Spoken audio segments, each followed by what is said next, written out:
بالکل درست ہے. حالات تو ٹھیک, سیکیورٹی حالات تو سچ ٹھیک نہیں ہے, کیونکہ اسلام آباد جو میں نے بتایا کہ اسکول یہاں پہ بھی بند ہو چکے ہیں. تو لیکن الیکشن چونکہ ہونے جا رہے ہیں 8 تاریخ کو, سیکیورٹی فورسز جو ہے اس کو انشور کرائے کہ وہ وہاں پہ پرووائڈ ہو اور وہ منظم طریقے سے. لیکن اس وقت جتنے تحفظات ہیں سیاسی جماعتوں کے, اس میں آپ کی نظر میں سینٹ کیا کردار ادا کر سکتا ہے؟ آپ کی نظر میں کیا ہونا چاہیے, یا جو سیاسی جماعتوں کے تحفظات ہیں ان کو سننا چاہیے؟ تو اس سارے عمل میں آپ سینٹ کا کردار کس حد تک سمجھتے ہیں کہ مؤثر ہو سکتا ہے؟ دیکھیں, پچھلے سیشن میں ساری پارٹیاں جو ہے سب کو موقع دیا, سب اس کے اوپر انہوں نے باتیں کی ہیں. ہر ایک ممبر نے اپنے پارٹی کو ریپرزینٹ جو کرتے ہیں انہوں نے سب نے کہا ہے کہ کس طرح کی صورتحال ہے. تو سینٹ تو اپنے ممبرز کو سنتا ہے. باقی کام جو ہے وہ الیکشن کمیشن کا کام ہے. الیکشن کمیشن جو ہے اس کو انشور کرائے کہ وہ ایک اچھے طریقے سے ہو. سیکیورٹی فورسز جو میں نے بتایا ہے کہ وہ وہاں پہ موجود ہو, انشاءاللہ الیکشن ٹھیک ہوں گے. سر, ایک بڑی تنقید بھی ہو رہی ہے خاص طور پر سینٹ کے اوپر, سینیٹرز کے اوپر بھی, اور وہ یہ کہ ایک طرف سپریم کورٹ نے کہا کہ آپ الیکشن کی طرف جائیں, پھر جب سینٹ کا اجلاس ہوا تو قرارداد آ گئی اور کہا گیا کہ انتخابات کو ملتوی کیا جائے. تو یہ آپ کیا سمجھتے ہیں؟ یہ بھی باتیں ہوئیں کہ بلوچستان عوامی پارٹی نے کسی کے اشارے پہ یہ کی ہے. سینیٹر دلاور صاحب سے بھی ہم نے یہ سوال پوچھا کہ سر آپ کے بارے میں تو کہا جا رہا ہے کہ آپ نے کسی کے اشارے پہ یہ قرارداد پیش کی ہے. تو یہ بڑی تنقید ہو رہی ہے سینٹ کے اوپر کہ ایسے ماحول میں یہ قرارداد کیوں آئی؟ دیکھیں نادر, میرے ممبر ہیں اور میں چونکہ چیئرمین صاحب ہاؤس کو چلاتے ہیں, سو نہ میں کسی کو منع کر سکتا ہوں کہ کوئی قرارداد نہ لے کے آؤ, نہ چیئرمین صاحب منع کر سکتے ہیں, کیونکہ رول ایسا ہے. اس رول میں ہر ممبر کو یہ اختیار ہے کہ وہ کوئی بھی چیز لے کے آ سکتا ہے, چاہے موشن ہو 218 کا, چاہے وہ قرارداد ہو, چاہے وہ بل ہو. ٹھیک ہے, being a deputy chairman senate میں کچھ بھی نہیں لا سکتا, میں ہاؤس بزنس نہیں کر سکتا, نہ میں بزنس لا سکتا ہوں.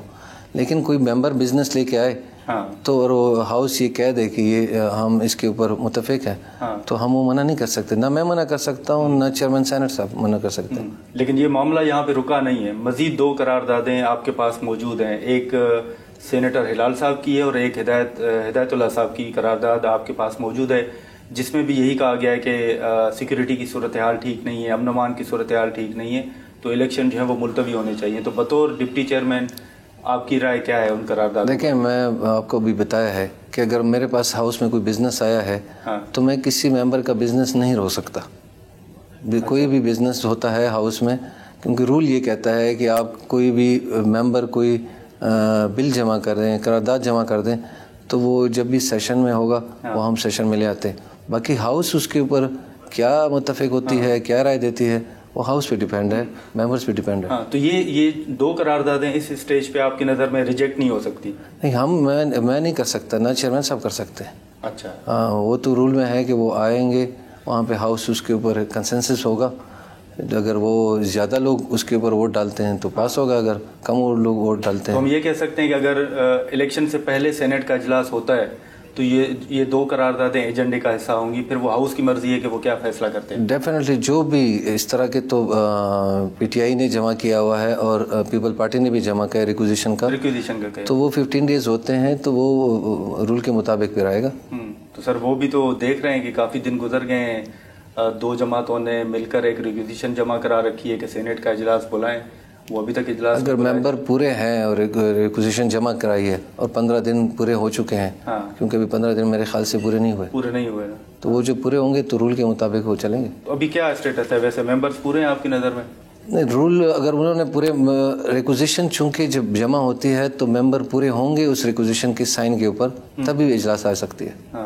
تو انہوں نے اگر ریکوزیشن جمع کرائی ہے تو ممبر پورے کیے ہوں گے, تبھی انہوں نے اجلاس بلایا. سر, اسی کے ساتھ ساتھ 18ویں ترمیم کا ایک معاملہ ہم نے دیکھا کہ ایوان بالا میں بھی مختلف سینیٹرز کی جانب سے یہ بات ہوتی رہی ہے. حال ہی میں اسحاق ڈار صاحب نے بھی بات کی اور انہوں نے بھی کہا کہ مسائل موجود ہیں, ان کو دیکھنا چاہیے. آپ واقعی سمجھتے ہیں کہ 18ویں ترمیم سے ملک میں مسائل حل نہیں ہوئے بلکہ مسائل میں اضافہ ہوا ہے؟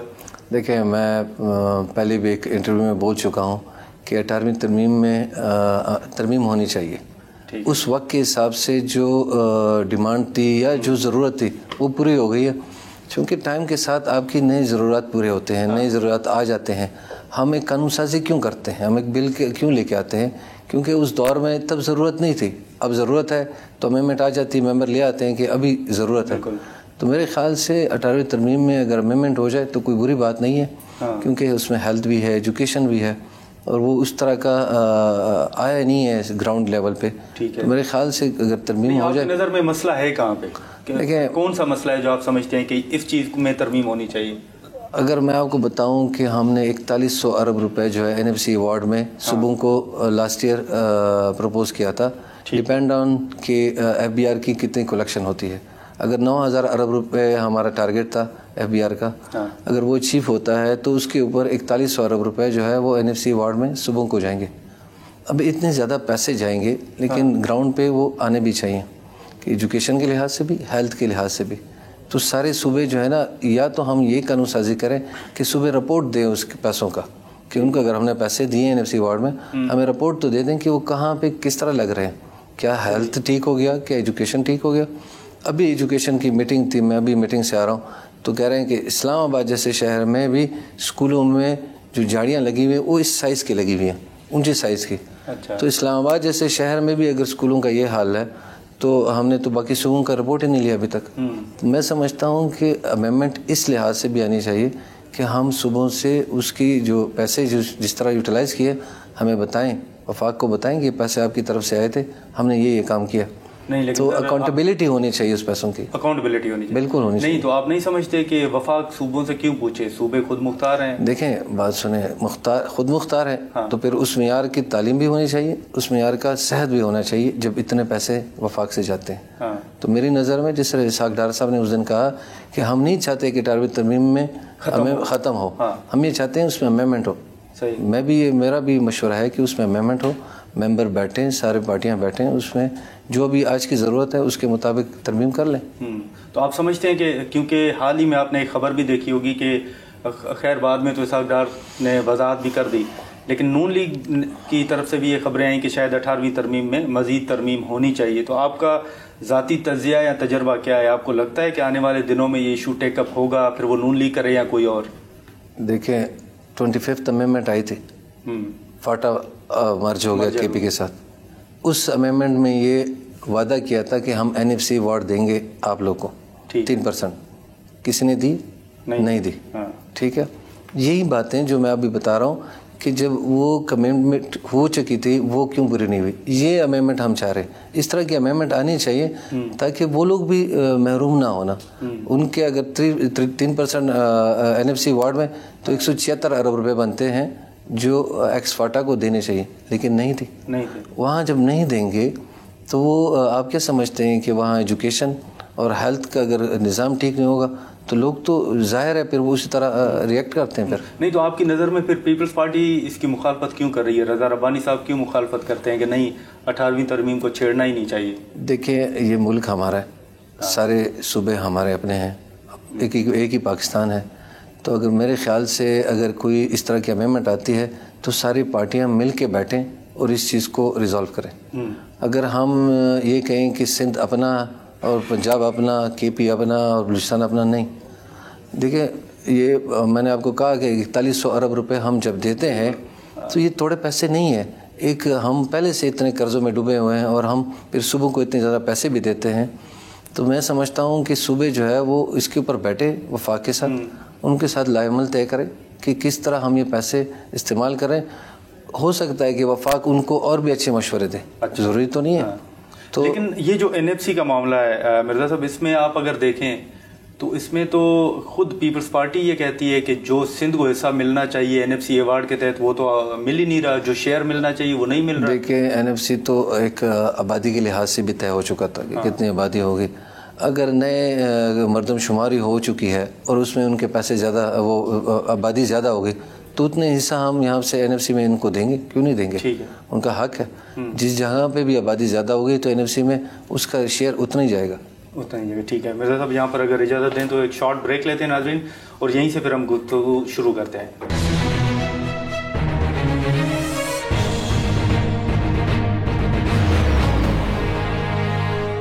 پروگرام پروگرام میں دوبارہ خوش آمدید.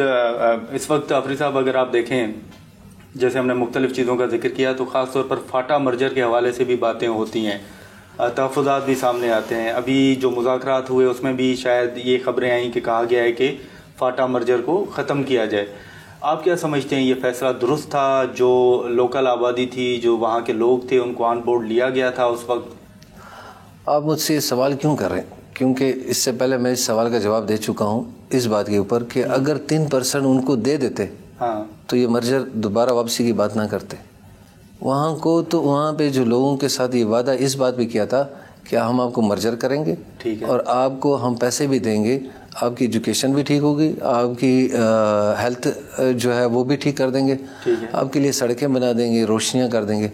لیکن انفارچونیٹلی وہ نہیں ہو سکا. نہیں تو آپ پیسے مانگے نا, آپ مرجر کا فیصلہ کیوں کہہ رہے ہیں کہ واپس کر دیں؟ یہ تو میں تو آپ کو بتا رہا ہوں کہ وہ لوگ جو ہے وہ اس لیے تو ڈیمانڈ کر رہے ہیں کہ ہم پہلے تو ہمیں زیادہ پیسے آتے تھے, بنسبت مرج ہونے کے بعد ہمیں پیسے کم ہو گئے. صحیح. تو میں سمجھتا ہوں کہ جو ان کے ساتھ 10 سال کا پلان کیا تھا کہ ہم ہر سال آپ کو یہ پیسے دیں گے, بلکہ 100 ارب روپے ہر سال ان کو دینے تھے, 1000 ارب روپے ان کو جانا تھا.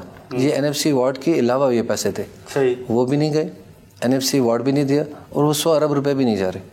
تو میں یہ سمجھتا ہوں کہ کیونکہ ایک دیوار ہے, ایک دیوار کے اس سائڈ پہ 3G اور 4G اور بجلی ہے, لیکن اس سائڈ پہ نہ بجلی ہے نہ 4G ہے, تو وہ سہولتیں دینی چاہیے, ان کا حق ہے.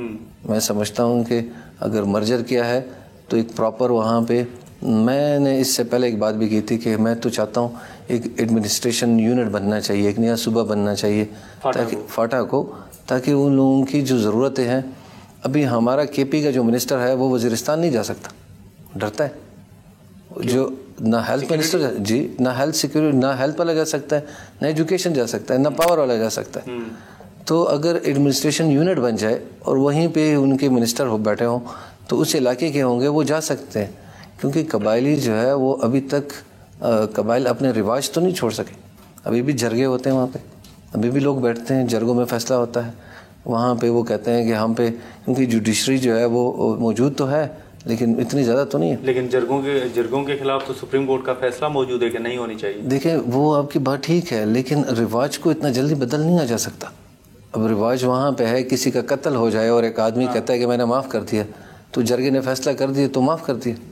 تو معافی تو موجود ہے اگر ایک آدمی سے غلطی کوئی چیز بات ہے. لیکن اگر آپ صوبے کی بات کر رہے ہیں تو یہ تو پھر ایک نیا پنڈورا باکس کھل جائے گا نا کہ سرائکی جو ہے, مطلب یوسف رضا گیلانی صاحب یا بلاول صاحب کہتے ہیں کہ ہم سرائکی صوبہ بنائیں گے, پھر MQM کہتی ہے کہ نہیں کراچی کو صوبہ بنائیں, تو یہ تو پھر وہی بات ہوگی کہ نیا پنڈورا باکس کھل جائے گا. دیکھیں جتنے ایڈمنسٹریشن یونٹ زیادہ ہوں گے, جتنے صوبے زیادہ ہوں گے, ملک ترقی کرے گا, بالکل ترقی کرے گا. آپ دوسرے ملکوں کی کو لیں ذرا, وہاں پہ کتنے صوبے موجود ہیں, اس میں کوئی حرج تو نہیں ہے میرے خیال سے.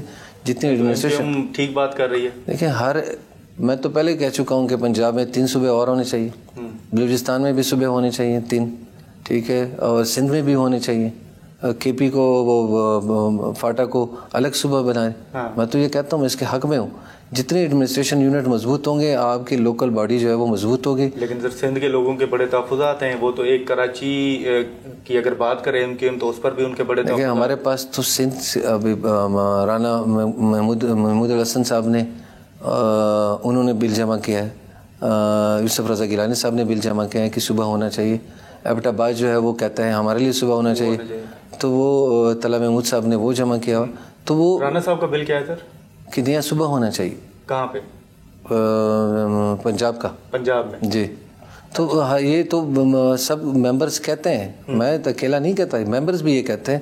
میری یہ رائے ہے کہ جتنے ایڈمنسٹریشن یونٹ زیادہ ہوں گے, اب یقین مانیں ملک ترقی کرے گا, بالکل ترقی کرے گا. کیونکہ میں آپ کو بتا دوں کہ فوڈ سیکیورٹی کا مسئلہ آنے والا ہے. ہاں نہیں وہ تو بالکل ہم ڈسکس کریں گے, فوڈ سیکیورٹی کا ہے, کلائمیٹ چینج کا ہے, یا دیگر جو ایشوز ہیں. خاص طور پر آپ جب چیئرمین تھے کامرس کمیٹی میں تو اس وقت بھی آپ نے ایشوز ٹیک اپ کیے تھے. لیکن ایک دوسرا ایشو ہے کہ جو مردم شماری کی منظوری ہوئی, اب اس میں سندھ کے تحفظات ہیں, پنجاب کے تحفظات ہیں کہ آپ نے آبادی کم کر دی. ہم نے دیکھا کہ سینیٹ کی سیٹیں پہلے 104 تھیں, پھر 100 ہو گئیں, اور اب 96 ہیں. تو آپ سمجھتے ہیں کہ یہ فیصلہ درست ہے فاٹا کے حوالے سے؟ دیکھیں ہماری بات سنیں ناظر صاحب, کہ جب فاٹا مرج ہو گیا تو سینٹ کی 8 سیٹیں ختم ہو گئی بالکل ٹھیک ہے. تو نمائندگی ویسے بھی ختم ہو گئی. تو اگر یہ اپر ہاؤس یہ تو ایکول ہے, چاروں صوبے پہ تقسیم ہے, تو اگر ایکول ہے تو پھر تو فاٹا کی جو 8 سیٹیں ختم ہو گئی اس مطابق پھر تو ان کو وہ پیسے بھی ملنے چاہیے تھے. وہ پیسے نہیں ملے, سیٹیں بھی ختم ہو گئی, ایم این ایس کی سیٹیں بھی کم ہو گئیں, ایم پی ایس جو ہے وہ بڑھ گئی, 16 سیٹیں ہو گئیں کہ 18. لیکن یہ میں سمجھتا ہوں کہ اس سال اس جو ابھی 24 میں ریٹائر ہو رہے تو فاٹا سے کوئی سینیٹر نہیں ہوگا کیونکہ مرجر ہو گیا. تو ہم لوگوں نے تو نقصان کیا ایز اے میں اگر فاٹا کے ایز اے ممبر کی بات کروں تو ہم نے اس چیز میں نقصان کیا کہ نمائندگی بھی ختم ہو گئی ہماری, مرجر بھی ہو گیا, پیسے بھی نہیں مل رہے. تو یہ 8 سیٹیں آپ کی کم ہونے کے بعد آپ کیا دیکھ رہے ہیں کہ ایوان بالا میں ان لوگوں کی نمائندگی ہو سکے گی, ان کے مسائل اجاگر ہو سکیں گے یا نہیں؟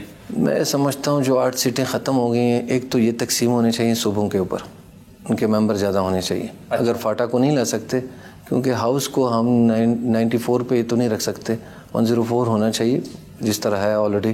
نہیں تقسیم صوبوں میں کس طرح کریں گے؟ 8 ہیں تو 2 کر دیں, 2 سیٹیں دے دیں. اچھا ہاں 2 سیٹیں سینٹ کی دے دیں, اور تاکہ وہاں سے تو لوگ آ سکیں نا, ورنہ یہ تو ہاؤس جو ہے وہ تو 94 پہ چلا جائے گا. دیکھیں قانون سازی ہے, امینڈمنٹ ہے, ہر چیز میں امینڈمنٹ ہے. جتنے ٹائم کے ساتھ ضرورت ہے نا, مرجر ہو گیا, 8 سیٹیں ختم ہو گئی, اب ضرورت ہے کہ وہ 8 سیٹوں کو تقسیم کیا جائے, اس کے لیے بل لے کے امینڈمنٹ کر دیں, کوئی ایشو نہیں.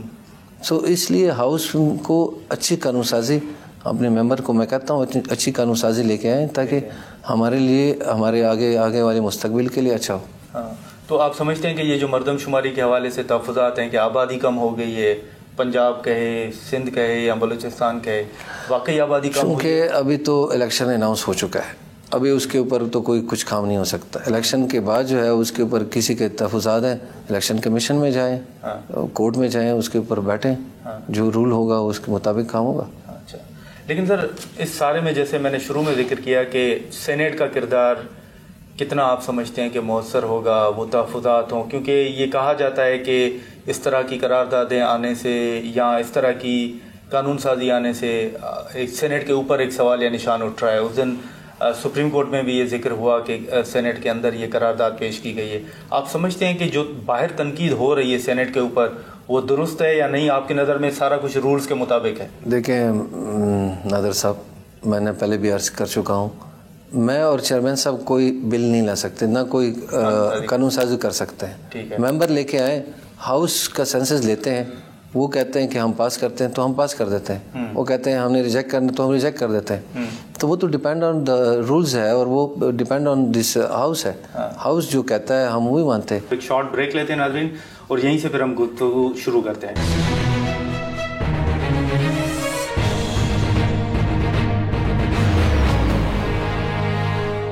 پروگرام میں دوبارہ خوش آمدید. دلاور صاحب کی قرارداد پہ اتنی بحث کیوں ہوئی؟ پیپلز پارٹی نے بھی کی, مشتاق صاحب نے بھی کی, دوسروں نے بھی کی, یا وہ موجود نہیں تھے؟ جو موجود تھے انہوں نے پاس کر دے, جو موجود نہیں تھے وہ اس ٹائم پہ تھے تو نہیں. تنگی صاحب تو موجود تھے, پیپلز پارٹی کے سینیٹر تھے, وہ موجود تھے ایوان کے اندر.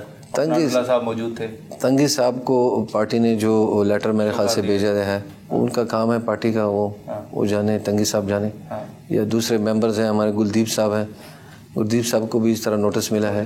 تو پارٹی کا وہ ممبر ہوتا ہے, اس کا کام ہے جو پارٹی کہتی ہے وہ اس کو فالو کرنا چاہیے. لیکن بطور ڈپٹی چیئرمین آپ کی نظر میں یہ جو تنقید ہو رہی ہے کہ ہماری غیر موجودگی میں یہ قرارداد منظور کی گئی, آپ اس سے اتفاق کرتے ہیں؟ یا دوسرا ایک یہ بھی دلیل سامنے آ رہا ہے کہ بھائی آپ کے سینیٹر تو موجود تھے, تنگی صاحب موجود تھے, عفنان صاحب موجود تھے, اگر وہ چاہتے تو جو کورم ہے وہ پوائنٹ آؤٹ کر سکتے تھے اور ایوان رک سکتا تھا. لیکن آج سے کچھ دن پہلے لاسٹ منتھ میں اجلاس چلا رہا تھا, تو ہاؤس کہہ رہا تھا کہ ہم نے ڈیبیٹ کرنی ہے ایک ایجنڈے کے اوپر.